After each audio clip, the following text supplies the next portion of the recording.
If you loved me, you'd be happy I'm happy, she cried after I found her texts. So I said you're right and kicked her out.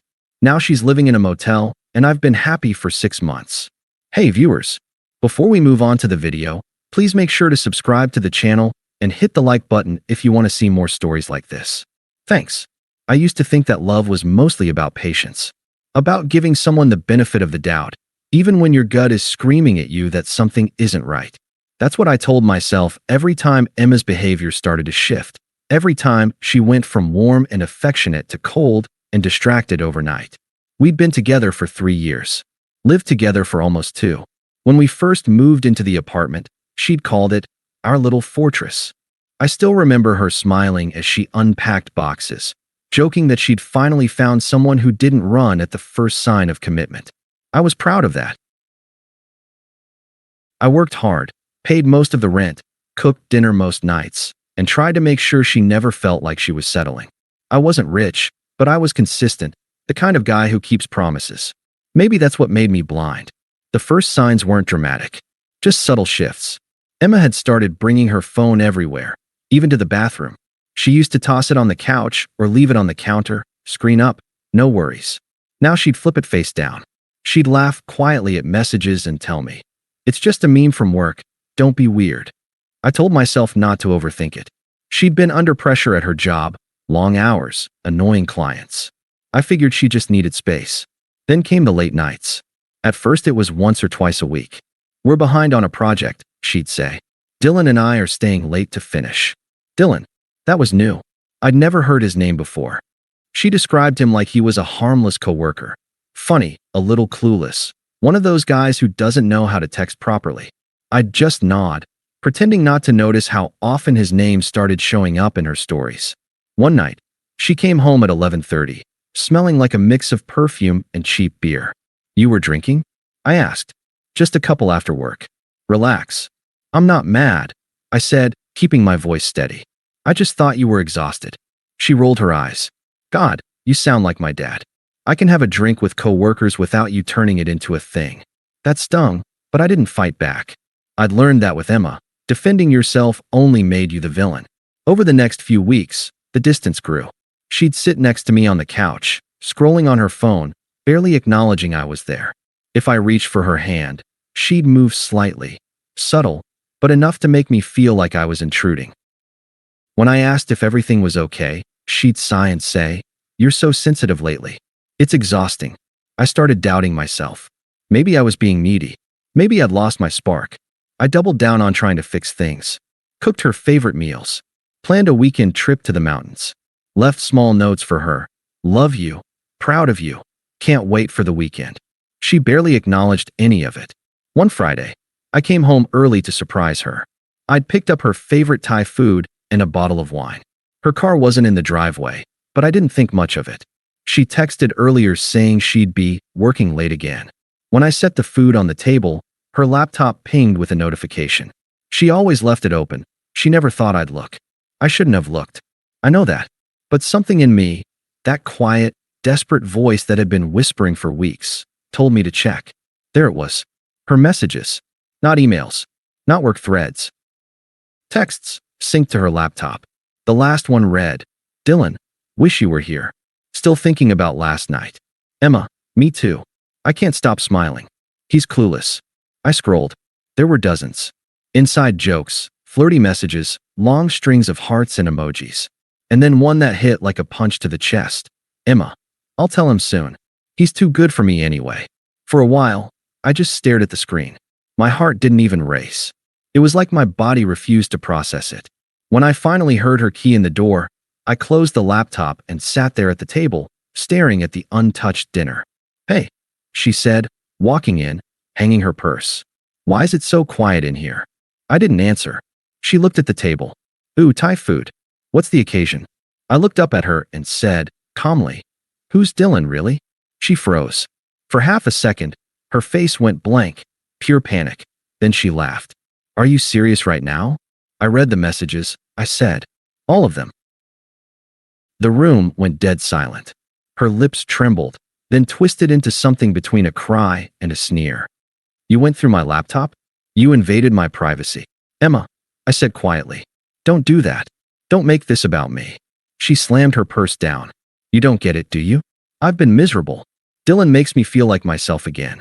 You've been suffocating me with your perfect little routine. I didn't move. I didn't yell. Then she said it, her voice breaking, tears in her eyes, like I had broken her. If you loved me, you'd be happy I'm happy. For a long moment, I just looked at her. The woman I thought I knew. The one I'd planned to propose to next spring. Finally, I nodded. You're right, I said quietly. You deserve to be happy. Her expression softened, hopeful for half a second, until I stood up and added, and you can start being happy somewhere else. She blinked like she hadn't heard me right. What? She said, her voice trembling between anger and disbelief. I said you can start being happy somewhere else.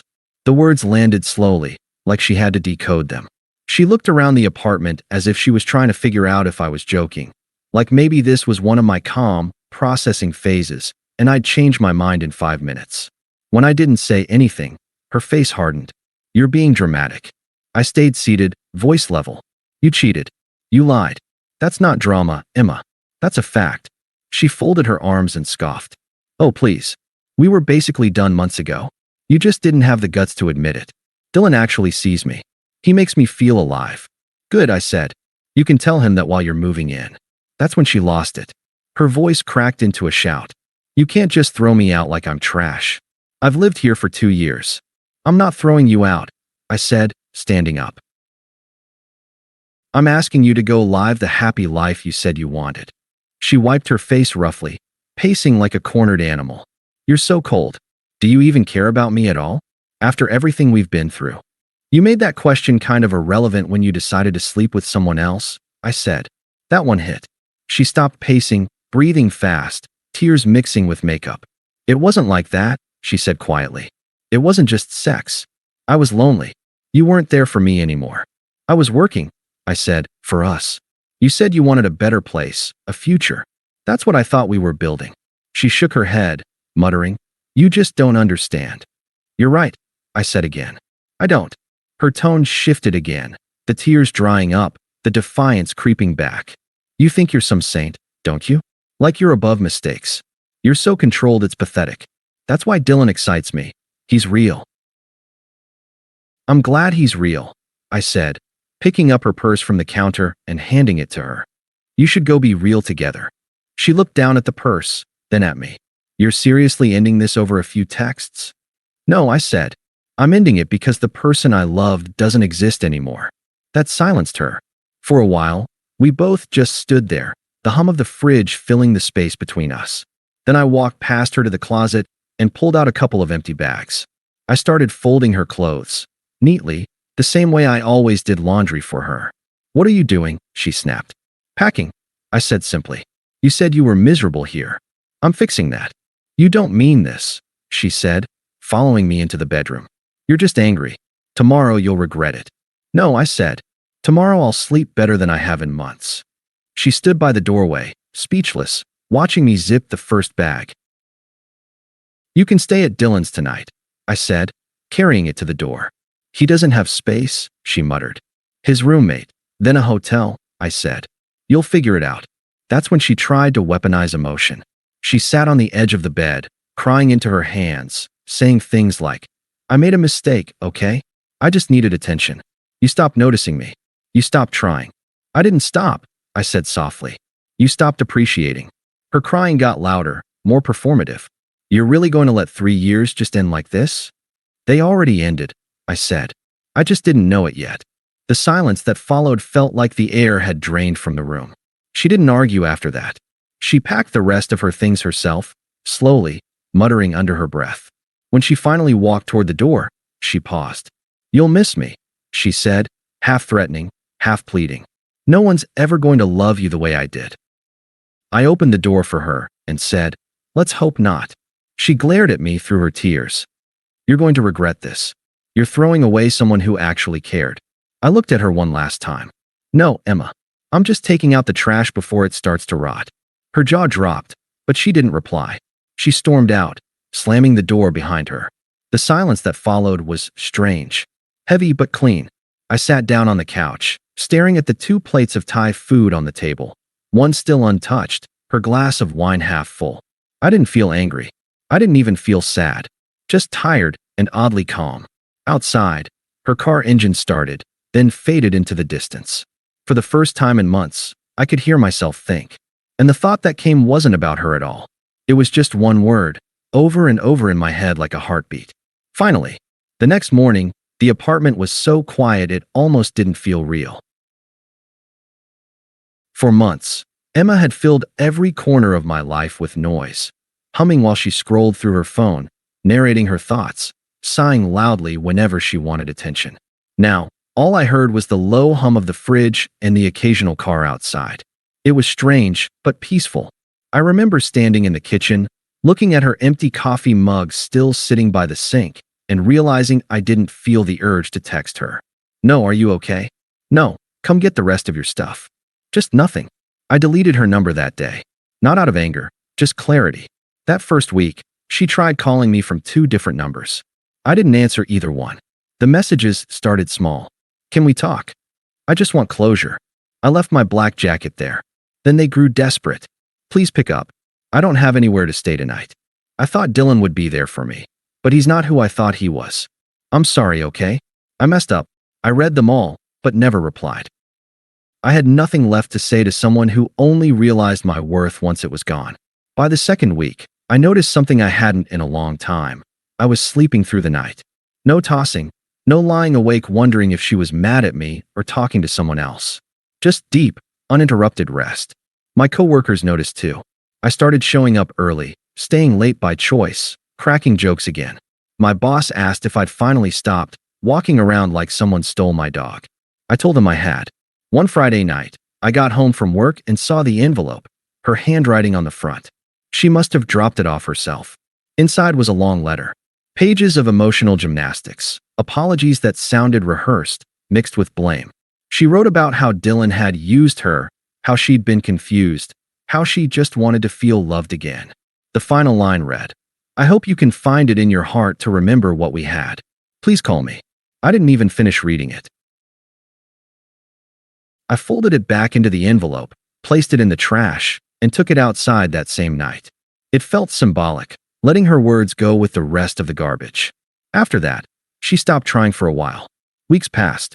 I replaced the photos on the wall, sold the couch she picked out, and rearranged the living room.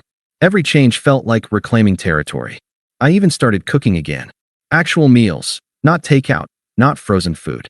Just me, some music, and silence that didn't ache anymore. It wasn't about moving on yet. It was just about moving. About a month later, I ran into one of her friends at the grocery store, Sarah. She looked uncomfortable the second she saw me. We made small talk until she sighed and said, "Emma's not doing great." I just nodded. Sarah kept talking, maybe hoping for a reaction. "She's been staying in this cheap motel near the highway. Dylan bailed. She's kinda lost, honestly." I said, "That's unfortunate," and walked away. Because the truth was, I wasn't cold. I just didn't feel responsible anymore. For years, I'd carried the weight of her moods, her insecurities, her endless need for validation. She'd said I made her feel small, but really, I just refused to shrink myself anymore. And once you stop shrinking for someone, they can't fit back into your life. 6 months later, I barely recognized the person I used to be. I'd gotten a promotion, started hitting the gym again, made plans with friends I hadn't seen in ages. My life didn't revolve around checking her texts or second-guessing myself. Then, one afternoon, she called again. This time, I picked up, not out of curiosity, but closure. Her voice was soft, worn down. "Hey, it's me." "I know," I said. A pause. "I just wanted to say I'm sorry. For everything. I was stupid. I ruined something good." I didn't interrupt her. She kept talking. "I thought I was doing what made me happy, but I just ended up alone. I don't even know who I am anymore." When she went quiet, I said, "You wanted to be happy, Emma. I hope you find that. But I'm not your road back." Her voice cracked. "So that's it. After everything. That's it," I said. "You told me if I loved you, I'd be happy that you're happy." I took that advice. I've been happy ever since. There was silence. Then she whispered, "You really don't care anymore, do you?" "I cared," I said. "You just killed it." She hung up first. And I sat there for a minute, staring out the window at the sunset, realizing something simple. Closure isn't something they give you. It's what you decide to stop chasing. I deleted her number again, blocked it, and finally, exhaled. For a while, things were quiet after that last call. I thought she'd finally accepted that I was done. But people like Emma don't let go, not because they love you, but because they hate losing control. The first sign came 3 weeks later. A message from an unknown number. Hey, just wanted to check in. I heard your mom wasn't doing well last year. Is she okay? I ignored it. Then another. I miss talking to you. I miss us. I still dream about you. I didn't reply. That same week, I got a message from Sarah again, her tone way too casual. Hey, so random, but Emma's thinking of moving back into town. She said she's hoping you guys can clear the air. You know, get closure. Closure. That word again, like I hadn't closed every door, window, and vent she could crawl through. I responded, tell her there's nothing left to clear. Sarah read it, but didn't reply. A few days later, I saw Emma. I was at a cafe with some coworkers, celebrating a big project wrap-up. I was laughing, genuinely laughing, for the first time in years. That's when I noticed her standing at the counter, holding a paper cup, staring right at me. She looked smaller. Hair tied back in a messy bun, dark circles under her eyes, wearing an oversized hoodie that clearly wasn't hers. I pretended not to see her, but when I went to leave, she was waiting by the door. Liam, she said, her voice cracking like she hadn't used it in days. I stopped. Not for her, just out of reflex. I've been meaning to talk to you, she started. I'm getting help, I swear. Therapy, everything. I know I hurt you, but I've changed. I raised an eyebrow. Changed. She nodded quickly. Yeah, I've realized what I lost. You were the only person who really loved me. I was just lost. I said nothing. Just watched her try to piece together a version of herself that didn't exist anymore. She took a shaky breath. Can we start over? Please? I don't expect things to go back, but maybe we can just talk? No, I said simply. Her lips parted like she didn't hear me right. No, I meant what I said last time. I hope you find happiness, but I'm not part of that equation anymore. Her voice got sharper. So that's it. You just walk away like I'm nothing. You made that decision for me, I said. I just followed through. For a second, she looked like she wanted to scream. But instead, she laughed, bitter, shaky. You're so cold now. I don't even recognize you. That's because you're looking for the man who tolerated everything, I said. He's gone. She blinked, tears forming. You'll regret this. You think you're over me, but you're not. You'll remember what we had. I smiled. I already forgot. I walked past her. She didn't follow. That night, she sent another string of messages, wild swings between begging and rage. Please, Liam, I'll do anything. You don't know what I'm going through. You're heartless. I hope you're miserable. Please, just talk to me. I blocked her again. And that was the last I heard from her directly. But mutual friends started telling stories. How she'd tried to move in with Dylan again, only for him to throw her out after a week. How she'd lost her job for missing too many shifts. How her parents stopped answering her calls after she pawned something from their house. She was spiraling. Meanwhile, my life was calm. Simple. Focused. I'd gotten a small house on the edge of town. Nothing fancy, just mine. I started spending weekends hiking, reading, actually enjoying quiet instead of fearing it. I didn't realize how much of my peace I'd given away until I got it back. One night, I was out with friends when Sarah texted again. I think you should know. Emma's not doing great. She's been drinking a lot. Keeps saying she made the biggest mistake of her life. I typed back, she's right about one thing. Then I turned off my phone. Because by then, I finally understood.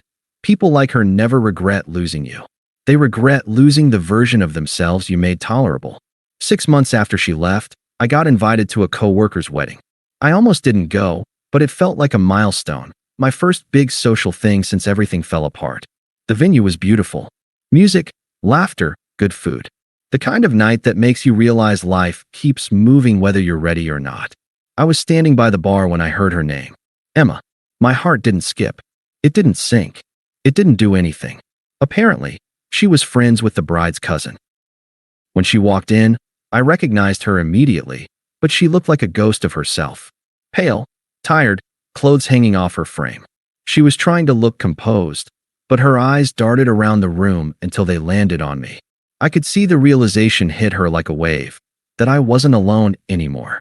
Because I wasn't. Standing beside me was Claire, someone I'd met a few months after Emma left. Kind, grounded, genuinely peaceful. Nothing performative, nothing manipulative. Just steady. Emma froze when she saw us. She eventually walked over, holding a glass of wine like it was her lifeline. "Liam," she said softly. "Hey." I turned, calm. "Hey." Claire smiled politely, then excused herself to talk to someone else. Emma took that as her opening. "You look good," she said. "Thanks. You too," I lied. She gave a nervous laugh. "You probably heard things about me. I just want you to know, I'm doing better. I've been reflecting. I'm sober now.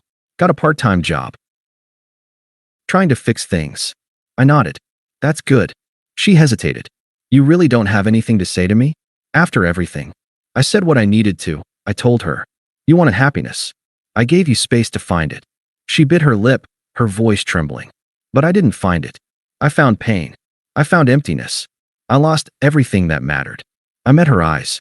"No, Emma. You threw it away. There's a difference." Tears welled up. "I miss you." I smiled faintly. "You miss who I was when I loved you. That man's gone." Her voice cracked. "You really don't feel anything?" "Peace," I said simply. She blinked, confused. "Peace?" "Yeah," I said. "It's what you get when you stop setting yourself on fire to keep someone else warm." She stared at me, searching for any softness to grab onto. There wasn't any. Claire returned just then, her hand brushing mine. Emma's face fell, the moment of realization hitting hard and public. "Nice seeing you," I said, and walked away. Behind me, I heard her whisper, "He really doesn't love me anymore." She was right. That night, as Claire and I left the wedding, I looked back one last time and saw Emma sitting alone at the bar, the same place she'd found me hours earlier. It was poetic, almost cruelly so. The same scene, but reversed. I wasn't angry. I wasn't smug.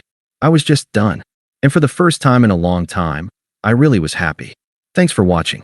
Make sure to subscribe to the channel and hit the like button. What do you think about this story? Share it in the comments.